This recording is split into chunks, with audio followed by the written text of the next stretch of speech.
Hello, beautiful people. It's a new week, and you know what that means. New episode. So, Period. welcome to a Town Hall Different podcast, the best podcast. Shaking up everywhere. Shake it up everywhere. People are stressing us, but the good thing is we're stressing you too. Ojoro Council. Yeah. I mean, I feel like we're actually having the conversations that needs to be had. Well, very true. And some of these conversations, you might not like it, but it doesn't mean that it's not important. You get me? Yeah. I'm sure you get that.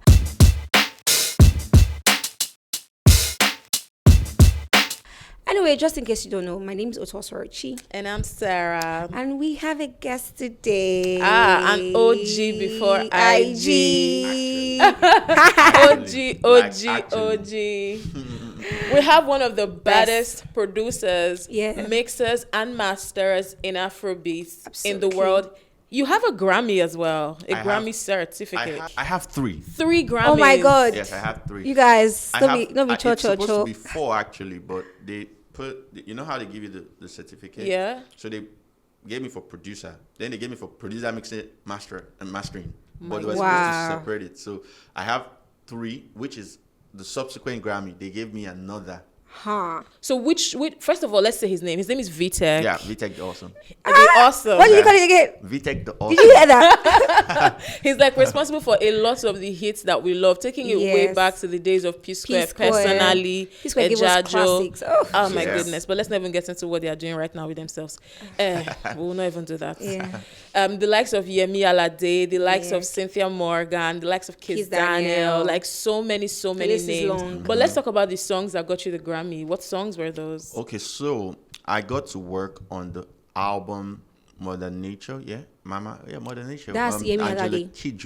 Angelique Kidjo. Oh, okay. Yes, the last album she put out, I got to work on a song called Dignity. That song had Yemi, so it was Angelique Kidjo featuring Yemi Alade. Oh, okay. Yes, called Dignity. And the album won Best Album, like best I think it's I can't remember the category right now. Yes, but that album, that category already, you win for the album. She won. So by virtue, everyone who worked contributed on the project automatically is a Grammy Award winner. So just in case you guys don't know, we have a Grammy Award winning producer, mixer, and Is it mixer and master? Yeah. No, mixing and mastering engineer. Okay, mixing and mastering engineer. Mixing and mastering engineer. You know, but mixer and master sounds cooler. It sounds cooler, but actually it's not wrong. But I mean, the lingua has always been mixing and mastering, or mixer. Engineer. And mastering engineer. So hey, masterer is okay. Masterer, master, whatever. But what exactly? You know, for some of us who are not in music, when we hear mixing and mastering, music.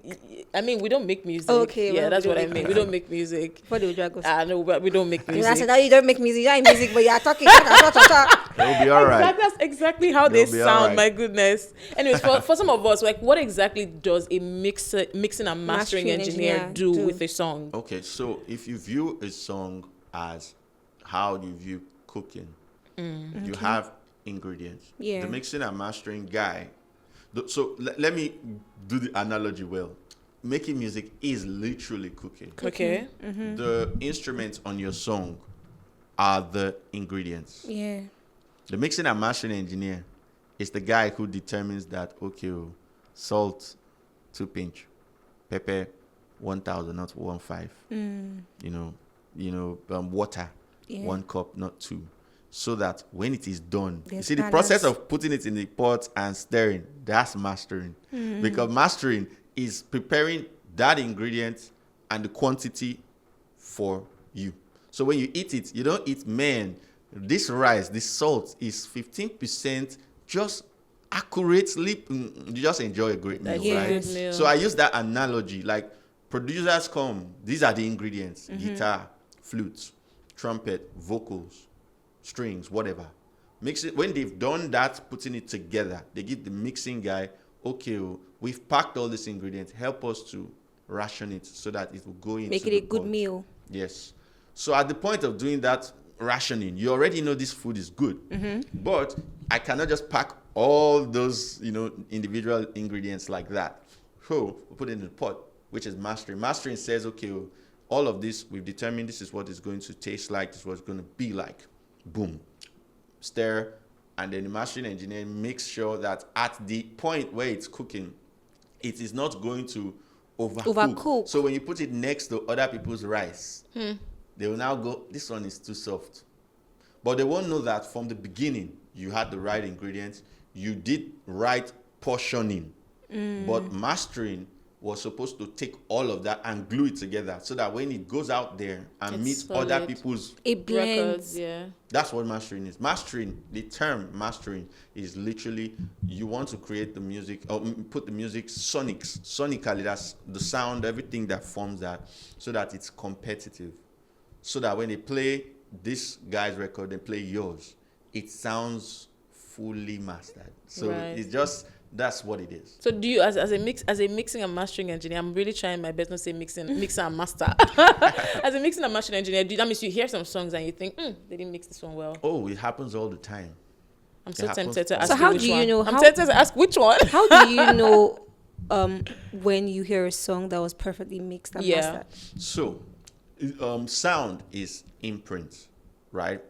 Imprint, what I mean is, when you see my face, my nose is here, right? My eyes are here, my mouth right here. If I shut up with my lips here, it's weird. Yeah.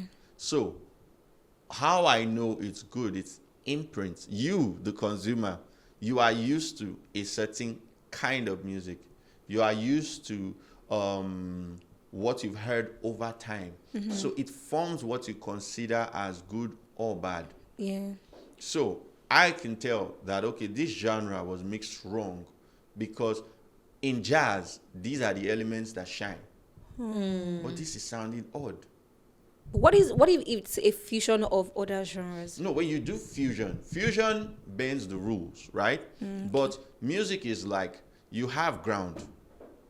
On ground, you put a podium, you put a decking, but it's still ground. So music has fundamentals that don't care whether you're doing fusion or not. But genres, like the genres you're doing now, determine extra details. Like, okay, in this style of music, voice drives it. So if you mix the song and the voice is low, I already know that's a minus. Right.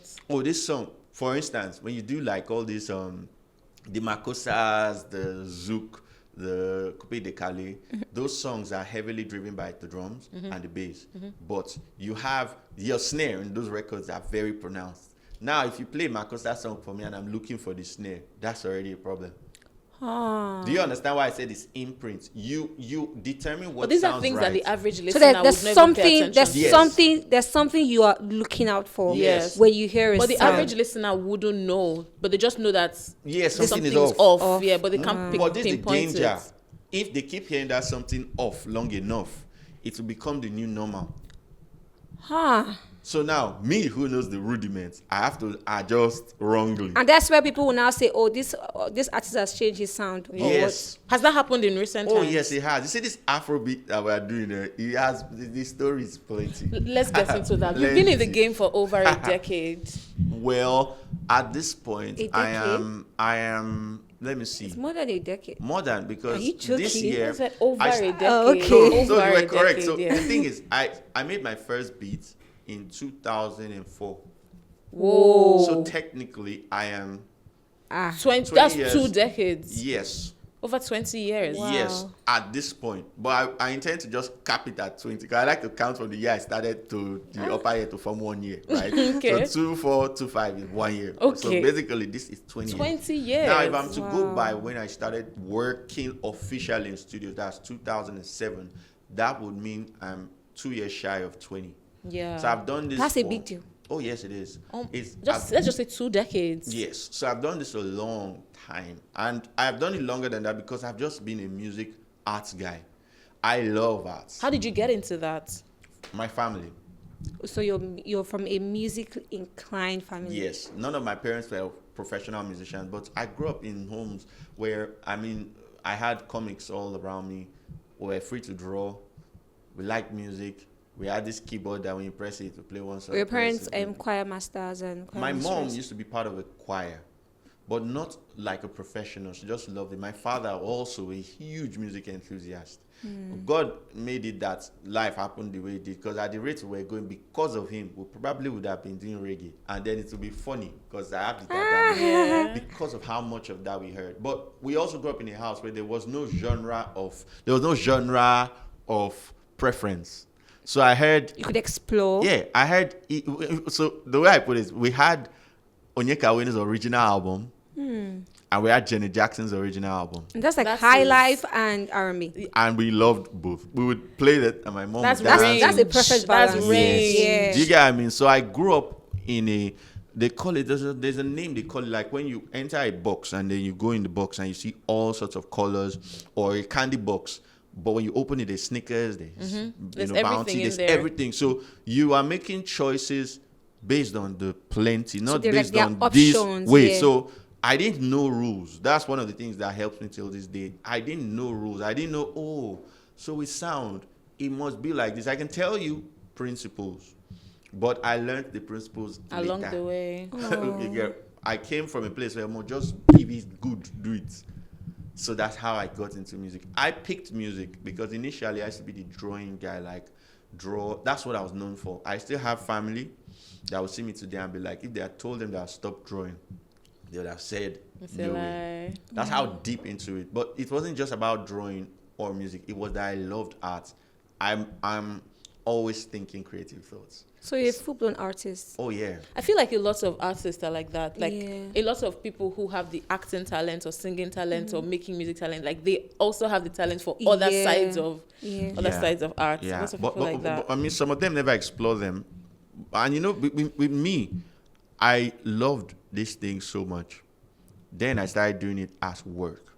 A lot of people explore other artistic directions for gain. For me, it's just fun. Mixing and mastering, funny enough, most people don't know, was not my first big move. What was? In fact, I was an artist. Oh. Yes, writing, rapping, doing all of that. I still do it, by the way. Wow. What was the rap name? It was always VTEK. I was always VTEK D Awesome. It's one word, VTEK D Awesome. How did you come up with that? Well, I just always felt, and this is not gloating, I genuinely felt like an awesome person. I mean, you're awesome. Normal life. 20 years in the game. Exactly. But that's a big deal. This was from high school. I was known like that, right? And I had all these weird names, right? But VTEK stuck for the most beautiful reason. VTEK is the acronym of my 4 names. Tell us. Victor, Taiware, Inakeme, Kodusu. Where are you from? Exactly? Bayelsa. Mom is Edo. Okay. So isn't it interesting that I always felt awesome. And then I'm like, Jesus, my literal stage name was what I was born with. So you see how they not join. VTEK the Awesome. Yes, that's how the name came to be. I love that. So you started with writing, singing, and then so how did mixing enter the I started producing afterwards because, like I said, I'm a person who would listen to records back then and just cry. Because the bass line was so beautiful. Whoa. And the strings. I would describe the music like when I hear movie scores, for instance, I'll tell you this is what I see. So it was so vivid in my mind. I wanted to create that experience. Who are some of the artists that you listened to growing up that just made you realize how much you absolutely loved music? So because I was in this box of every artist. There are some artists I'll mention people don't know. I have asked a lot of people, do you know who Carly Simon is? They don't know. Carly Simon was the song my mom used to torture us because she loved Carly Simon. But that's what I'm talking about. I'm listening to this woman sing. I'm listening to the instrumentation, and I'm hearing a journey. It's like it's vivid in my mind. So I'm like, man. So it's a beautiful storytelling. Yes. I'm listening to Von Shaka Chaka and like, see this place that she now sang one note. That note stick in my head. Von Shaka Chaka is a jazz. No. Von Shaka Chaka is South African. Yeah. Maria Makeba, Von Shaka Chaka, Brenda okay. Fassie came later. Okay. So those are the people that I grew on all of that. That's why I cannot tell you, I heard this guy and said I must do this work. Right. I was just the kid who loved it. Of course, we all love Michael Jackson. But I can tell you when the switch happened. It was when I started listening to Timbaland, the producer. A lot of producers trace back to Timbaland. Have Yes. you noticed? He's an awesome producer. Yeah. Oh God, A lot of producers trace back to Timbo him. is a lot of things. Awesome is one of them. But it was also the songs he was doing. I'm talking Aliyah. You know, if you loved Missy Elliott, you liked, Busta Rhymes, they bust my brain. You get, so there was lots of those music that it moved from just consuming what I love to going, man, okay, they are doing it. So I want to do it too. After all, when I hear it, I want to do it. So it's like there was this convolution of experiences, moments that formed that. There's not one person I can say, oh, Jules, I listened to this person, I was so inspired. Can you remember the first time you walked into a studio and made music for someone? So I had made the beat from home, and one of my guys paid for a session. So that was 2005. Yes. Wow. Yes, before. What was the song? The name of the song, let me see. Did you ever release it? Huh? Did you ever release it? It's not my song. It was the artist. Did he ever release it? I think he tried to. He tried to, but that was my first time going into the studio. That was when studios used to record the sessions into something called DAT tapes. Okay. There are these small tapes, as opposed to floppy disk drives or USB drive. There was this tape. There was no USB that time. Exactly. So there was just that tape. That tape. Yeah. You know, if you lose that tape, you're doing You've track lost everything. Again. You get what I mean? And when you go into the session, they have to load that tape into the system to now spread everything. It's a very complicated. Like a cassette that had like wires, like no, transparent. it was small. So back in the day, there was a big one. That's the one you see in all these videos. When they press play, the thing will now be spinning. That was the first type. Then they made that tape. That tape was small. It's like it's about this size. But the tape inside it has lines. Very small lines. Those lines represent tracks. So it's like a mixer in your hand with a track inside. So that was how far back that was. You know, when you book 8-hour session, and you must finish the song or you wasted your money. Oh, really? That was, but now it's a lot easier. Yeah, it's a lot easier. Just with an app. Yes. And with your laptop. Yes. You can do something. And even your phone. Yeah. People record on their phone. They do. Yes, really? Now, yeah. I mean, Logic is on my phone. If I'm even having a session, I can control the session from my phone. People DJ on their phone. Yeah. Really? Yes. I never knew that. Oh yeah. Oh, geez. That's apps. and this is before AI. Yeah, it's not They even were AI. already there. This is not AI. There. Literally, all your favorite audio interfaces, softwares rather, have their software versions. You know, Studio Mobile One, versions, Logic does. I have all this on my phone. Wait, now that we're even talking about AI, is your industry, I mean, mixing and mastering, is it one of the what's it called, industries that should be scared of AI? Like, can AI actually mix and master a song to perfection? To perfection, no. I mean, I've seen a page. I was scrolling through my Instagram the other day. I saw a page and it had like a few songs, and all of the songs from that page were AI generated. AI did everything from producing to the vocals to the everything, and I'm just like, where are we? The convo about how it affects mixing and mastering, not to take a detour too much, right? It can do it, but music always requires soul. You see, mixing and mastering, they make it look like it's a technical thing. Some guy with the giant glasses that magnifies his eyes that just knows, okay, 1 + 2 is 3. No, it's artistry too. Yeah. The art of mixing is what it's called. So if you want AI to do that, how is AI going to know how I'm feeling and translate it specific to this song as opposed to that song? AI is just going to create based on what you've asked him to do. Yes, which is based on what you've asked him to do, actually. So there's still a need for manpower. Do you get what I mean? You remember I talked about how, you know, mixing some, I can tell when a song is not well mixed based on rules. But you see, AI follows those rules to death. Or AI never makes a detour to make it unique. And that's where humanity is different. So I honestly don't think that AI can take the certain jobs. It can, but it will stress. Because you see, people are having fun with it.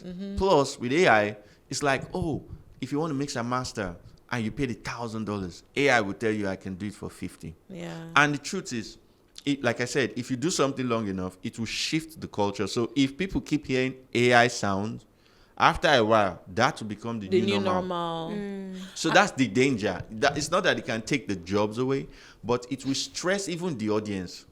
Because they will just get used to get as this one they sound. This is quite different from this one. Now they will start craving this one because AI can generate 1,000 songs in minute, 2 minutes.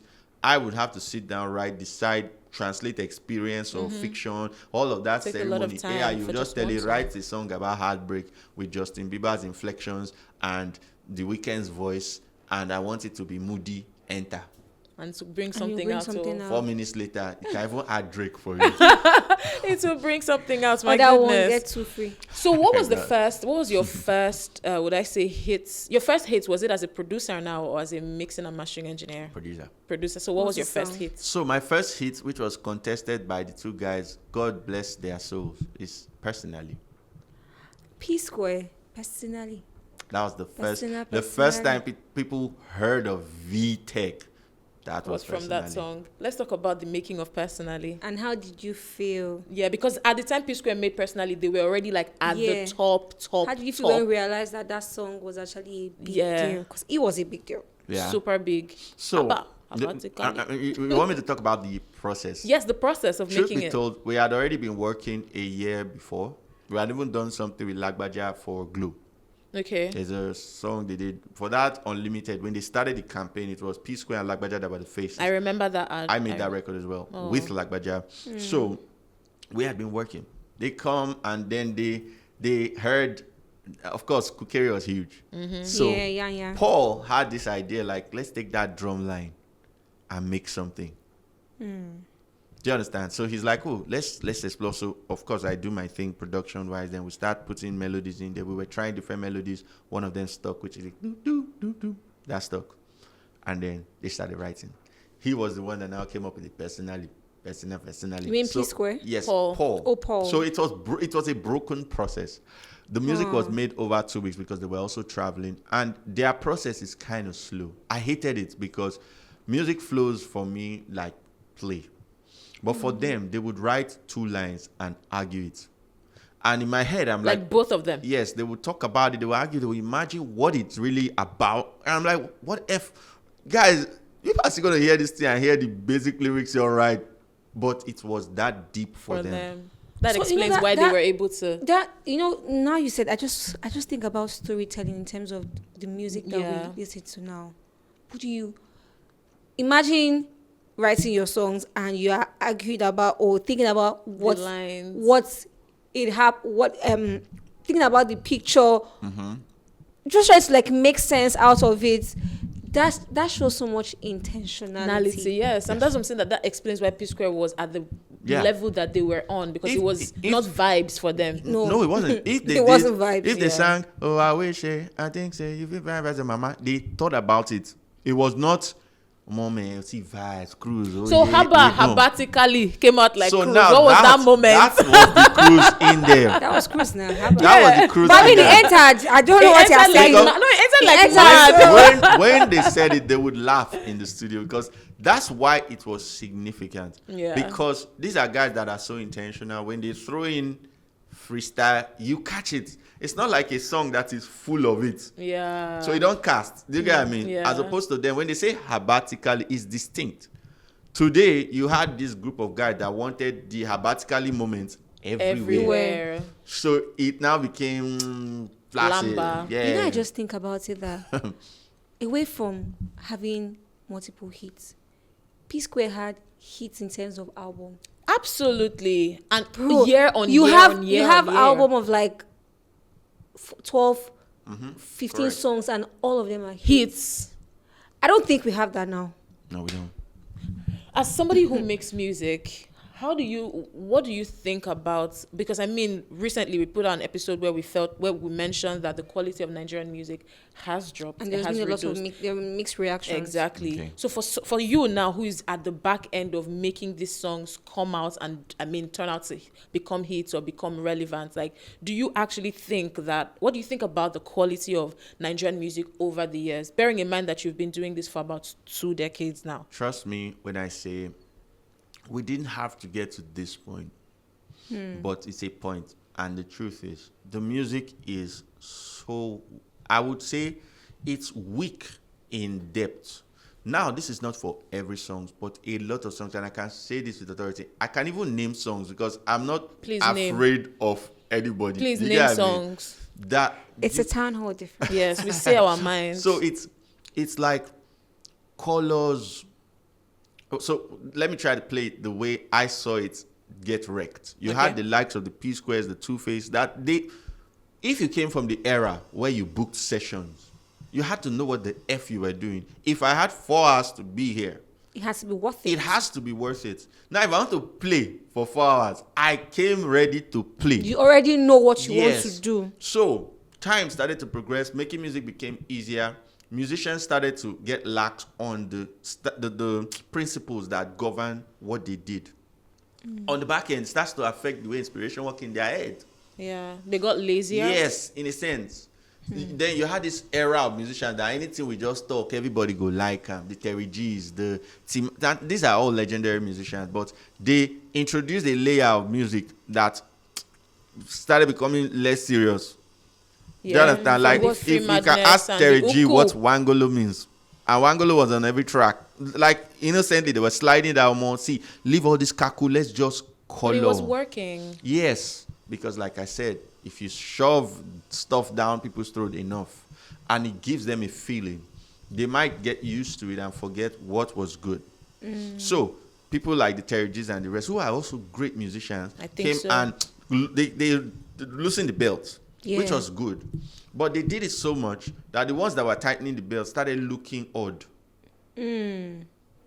So now you have these guys come, and then there's this on serious, maybe just the winger, maybe just the flow. That is also happening with technology coming now. You didn't have to book 4-hour sessions. You can just buy an audio interface, be inside your room and record. So now where you were serious for 4 hours, you can just decide to wing it. 2 minutes, you have released the track, press space, you've exported. You know that if I don't like this tomorrow, I can come back and change it tomorrow free. Like, it's a combination of factors. It's not just one, artists got lazy. So what to make them lazy was that things got easy. Some people came. So you're saying that technology had a hand in this? Oh, please, it did. It did well. So that's like the disadvantage of technology then. I used to say that. But can we even... No, but it did. It did, because now you had musicians that were not... Honestly, that era of free madness also literally created free madness. So while the likes of Terry were creating this happy music that had no meaning most times, there were other people that were capitalizing on it that had no talent. Yeah. And they now balanced. But at the era when Terry G was popping, we still had people like Two Face and we had Paul Play Gyro. We had Disney. We still had a lot of people give us proper music. That's what I'm telling you. That era is different, but it is the ripple effect. Because I'm saying over the if you remember, that was the era that it now became clear that you don't really need to know how to sing. After all, you just go have a colorful melody, maybe even repeat what the last person sang, slap auto-tune on top, and you're good. You see, those eras were loosening the seriousness. That is why that era, when P Square dropped the record, it felt like, now that one are the song.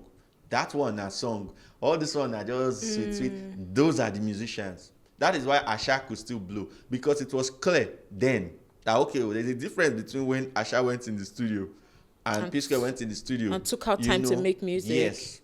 But those guys were pushing the, forget all those kaku, just do anything you want to do. At the same time, on another back end, you had DJs like the Jimmy Jazz, the, their name, like lots of those legendary DJs. Then you had the street boys started to follow those Wangolo to come up.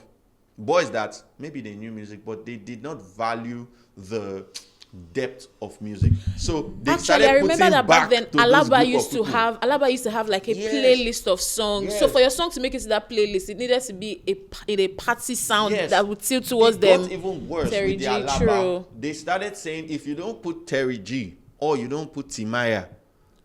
So you see it, and these guys. But it's funny because these people are people that are very good at making music. Timaya. Yes. So now the reason why I bring Timaya up in that context, it's not. I love Timaya's music. You see, Mama, I heard it before it came out. I know that was a rich album. You see, when you now enter that realm of more anything goes. What happens with those people is that it's like, oh God, I wanted to make a Bible reference. Go Peter ahead. saw that Paul was coming and he kind of stepped away from the Gentiles. And Paul was like, you see this action you took, you knew what you were doing, but you see the people following you will take that as a rule.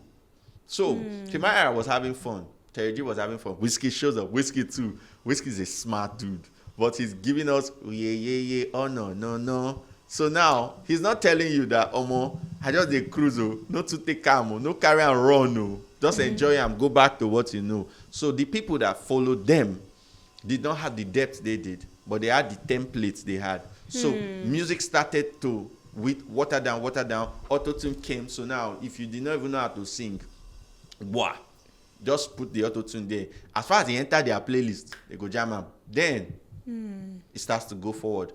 Now money came into promotion. So while you had all these boys that were like all watered down, they now realize that we don't need to impress the audience. We just go to those guys and put money in their hands. They will force these people to like them. Do you see how it's a very, very winding road that led us to where you have artists that you don't know what they are singing about. Even this artists that you don't know what they're singing about thing per se is part of what sells us internationally. People say that we love Afrobeats because Afrobeats is feel good music. Like you're dealing with so much in the world and you don't want to. So even when Burna Boy said we don't have, he said Afrobeats is lack substance. That is just a feel good. Exactly. So that's the mindset the world has about and that's Nigerian someone who's music supposed now. to be face of Afrobeats. But I can tell you why that was, and now is an evident problem. Tell us. Everybody likes the clown in the circus until they are tired of his juggling tricks. Yeah. Do you understand? So we became, by virtue of the divulging and the stepping to this point, now at this point when the music is now confused, you have a lot of young people that have no experience. They are the guys at the top. So they have no depth when they talk about what they talk about. Then streaming came in. So now, oh shoot, we can't even tell a story over 4 minutes. We have to make it 2 minutes. So we have to shorten it. We have to pick the best part of this. You get like a lot of things started coming, shaping, and then the world now took us. So that's what the world saw. That is why most of the playlists for Afrobeats, go and check it. Oja Piano was one of the biggest songs in the country. It wasn't even on Apple's top 30. Yeah. Because the people that curate the playlist came at the time where the Wizkids were the men. Those are the ones that even did the work abroad. And there's some people in the background. So these Americans and Europeans saw that as Afrobeat. We know that's not Afrobeat. That's one side. So all the opportunities started going to them. And the world saw that, more Africans are everywhere. They've been looking for their content.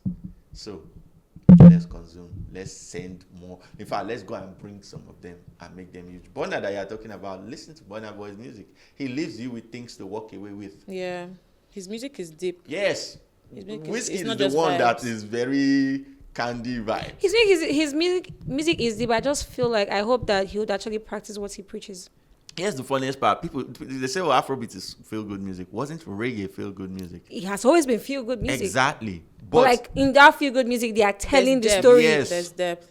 Because truthfully, I remember like on my show, I do like these throwback songs. And myself and my coach were talking about it. Like, how did we go from 4-minute songs, 5-minute songs? And these songs were major hits because we would sing them word for word at the time. And you wouldn't even realize how long they were. Exactly. But now, the average song is 2 minutes, 30 seconds max 3 minutes. Which is funny because when they first started recording music used to be that short.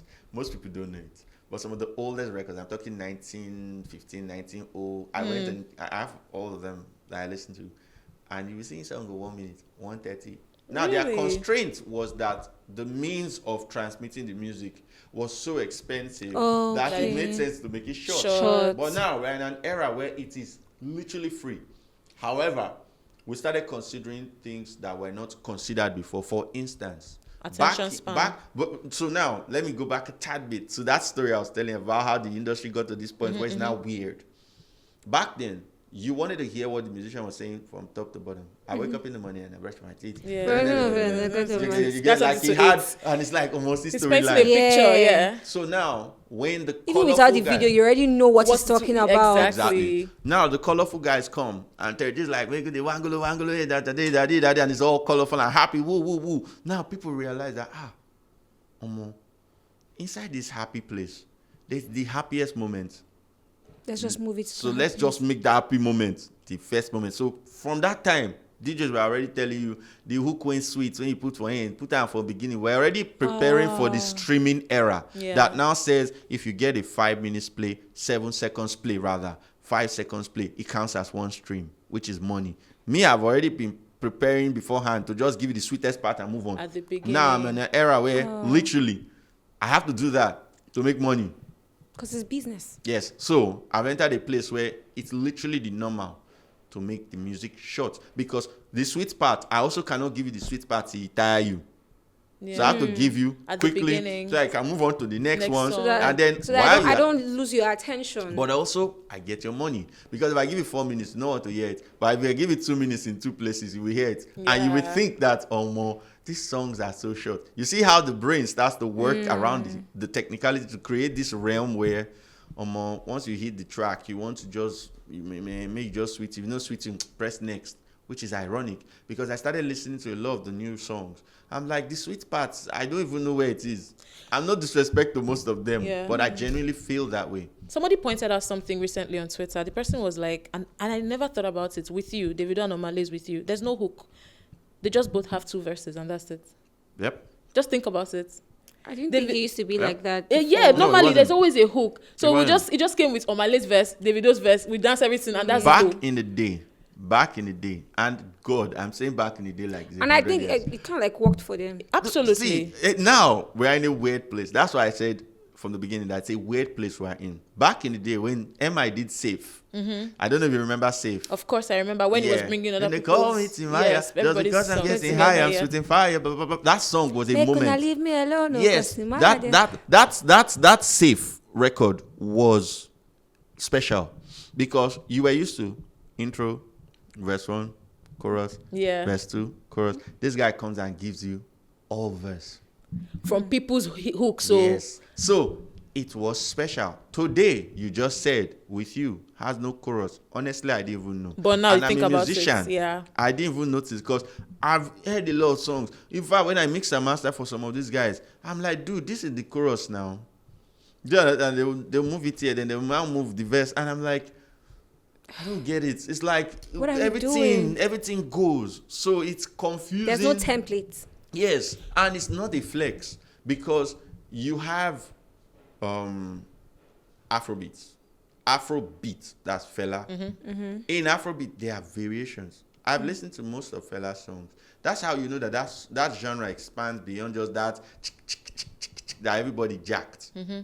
But you see, he had foundation. He had fundamentals. Imagine them describing Burna Boy as a rapper in some platforms, some articles. You know why they do that? Because at the core, they don't know what we are. No, I think it's more than that. I think that our artists poster themselves that way too. Burna Boy was the one who, him and his team actively postered themselves with the I Told Them album. They made it a hip-hop infused album. So that was where the whole rapper thing came on board. But hold on. They also describe, I've seen an article that way. where they describe Wizkid as a rapper. That's crazy. And this is during the time of don't need no other body. Now they'll say, oh, these people don't He's have not a rapper. sense. That's my point. Do you understand what I'm saying? When we feel like, oh, we have this genre that is so expansive and so wide. So those people are over there like, don't you think it's a problem where we let other people tell our stories? Oh, that's an issue. But you see, that's what happens when you confuse everybody. So you see the Afrobeats, when they tell you it's feel-good music, that's like someone taking... It's like you being around me or you being with me. And then I'm like, hey, I had fun. And then they ask you, oh, what do you think about Sarah? I say, she's just a feel-good person. That might not necessarily be a compliment. It's not a compliment. Because I said, someone asked me, what do you think about her? Not how does she make you feel. Exactly. So I have nothing to say. Only your mood. Then one day the mood will tire me. And it will tire me suddenly. Yeah. And then I'll just go, it go be. Then drift apart. That's what happens with us. I guess that's why we have our artists try to put themselves as something else. That's why you have a Burna Boy poster himself as a rapper, just so that you would know that, oh, he's not just that feel-good Afrobeats guy. There's also some depth to him. Maybe that's why they're doing this. There are lots of times they've described us wrong. It's like... And they always do. And it's not really their fault. Because, you see, I've had the opportunity to work with people all over the world. And what I understand is, no matter how you throw the system or you throw order into chaos, some people will find order in there. And if they can't find it, they have to call it something. Do you understand? So when you say, oh, we are doing Afrobeats, by the way, they are the ones that told us it's Afrobeats. Now, them, why did we not tell them? It's not Afrobeats. Because at the end of the day, you think Wizkid was releasing his music thinking, I want to make this music so that it will bless my country and shape a genre that will shift the entire country. No, they were just hustling. Just they doing your own. Yeah. He was just doing it because he was so now it was like every man for himself, then every man now gathered and success found them. Yeah. So they were not interested in calling it a thing. And you, okay, white man, you think, yeah, it's Afrobeat, and that's what it's called. After all, I'm eating, I'm fine. Oh, great. That name even makes sense because it's a classic name, and it makes me look more grand. Cool. Do you get what I mean? But so now they're fighting against it. We did not own our conversation. That is why some of them will still describe Wizkid as a rapper or a hip-hop artist. But I'm saying that even our Nigerian artists now, they boldly come out to declare that they are not Afrobeats artists anymore. So now, like they say things like you that. See this thing that you are saying now, it is, what a people we are. It's a complex, do we have time? Not a lot, but we need to wrap up now. But you were going to say it's a complex, let's wrap that thought. So it's a complex issue of an identity crisis with our genre. With our style of music, with this thing we call entertainment. It's complicated. It's like a person that sold out and is gotten something from it. He would know just how far to push this selling out to get even more. And sometimes that might even mean denying yourself. That's what I feel. Do you get what I mean? It's like me saying I'm not a producer, I'm a pro man. If I say that, you know that VTEK is not saying it because something is wrong with production. He don't see something where, if he talk this thing, it's cool. You understand? It's it makes deep. him look like, okay, great. They've seen that, okay, this Afrobeat is actually very watered down by the world. We are just a clown in the circus. So it's good to just separate yourself. I just remember something. Over the week, Grammy released a list of evolution of Afrobeats. Yes, and they had a list of songs. Ozeba was there. They had Ozeba there. They had Bomba to Bomba by Wandoko. Yes. There was Fuse OG. What's that song again? Fuse Azonto. Azonto, yeah. There was Ojolekba, Wizkid and all. But they didn't put Mr. Easy. I thought that Mr. Easy should have been there. Mr. Easy shapes the pom-pom sound. Yes. I think so. Mr. Easy should have been there. Yeah, Mr. Easy, he shaped because he was... There was also Mad Over You by Runtown. But I think Mad Over You... No, but Mad Over You came... No, Mad Over You should be there. But I think Mad Over You fed off the pom-pom sound that Mr. Easy brought to the country. Yes, it did. That's what I think. Yes, it did. Yeah. Yes, because there was already... Do you know what I'm trying to say? Yes, it did. Yeah. You see, Mr. Easy was the one that blew that sound up. Yes. And then Mad Over You fed on it. He was missing on that list. Because the right people are not telling our stories. So that's the problem. Yeah. So how do we fix this problem? How do we fix it? Honestly, it's a willingness for people to engage. You see the energy our artists put into promoting the willingness, themselves. is it from the fans or the artists? From the practitioners to engage. Here's what I mean. Yes, I think like the Nigerian media are already tired. But the fans have a role. And that's to consolidate what the practitioner says. Here's what I mean. The energy that artists put into blowing up themselves. Imagine if the storytellers had that kind of backing. Or the storytellers were desperate to make sure they talk of this thing, this story they follow. So when they look right, they will see the depth of this and go, oh, that can change it. Because it will force them to look inward. For instance, that list now, I won't be surprised if Flavor songs were not there. No, Flavor was not there. And that's crazy too. Do you understand what I'm saying? Flavor. Like literally. That's what I'm saying. But I can't blame them all the way after all. Tyler won Water. They played Fela. And people were like, the Grammys, they messed up. I said, these guys don't know the difference. They don't know the difference. They played Fela's Water. That's very true. That actually happened. They don't know the difference. Thank you so much. You will have to come back on the show because there's so much we want to talk about with you. I don't know what type. It's a trap. That's why I said, cornering me will be hard because if you ask me any question, I'll tell you what I've understood. And I mean, this is 20 plus years of experience, life, and still growing in it. So but are you excited for the future of where we are? I'm excited. But I'm also concerned because most people would admit that Afrobeat is at a decline. It's the truth. It is at a decline. It's a fact. Now, it affects the professionals because if it's not going up, that means people are not willing to do more of it. Guys, have you heard Central C's new song with Sexy Red? You guys know that's an Afrobeats record. I haven't heard. I don't. Guilt Tripping. Just you need to listen to it. I heard Central it, C yeah. and yeah. I heard it yesterday. Something. Yes. I heard it yesterday. I think I was even telling my boss that. You would think that's a Nigerian is on that song. That song has an element of Afrobeats. And I'm sure it wasn't produced by a Nigerian. So now it's like they're already taking our templates and they look at a UK artist and an American artist making a hit out of music that sounds like it came from Lagos. It's the fault of the labels and the artists.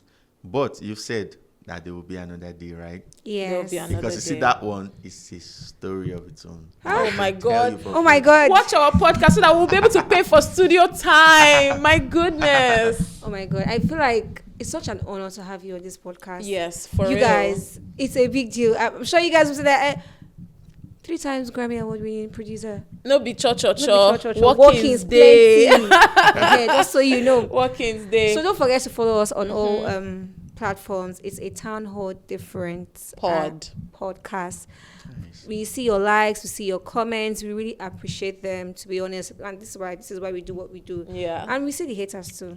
We see the haters. We see the people. We see our mutuals joining the bandwagon to throw shades online. We see you, and but we no see people yawa. catching feelings they didn't throw to them. What do you say? We see people catching feelings they didn't throw to them. But no yawasha. We gather day. We did. We shall see you next week. Thank you, VTEK, for joining us on the show. This is fun. I have to throw this in. I love this interview because you kept me away from trouble. That's all I'll say. We don't like our guests. It's funny because we don't look for trouble. Yes, the world thinks that we come here to rage bait. God help you the day you ask me the trouble question because I will answer.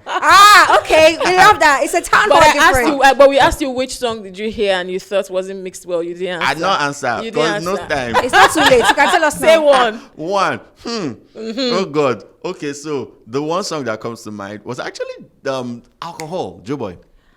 Whoa. I hated the mix. Oh my God. Interesting. Okay, on that note, we wrap up. See you. Bye. Bye.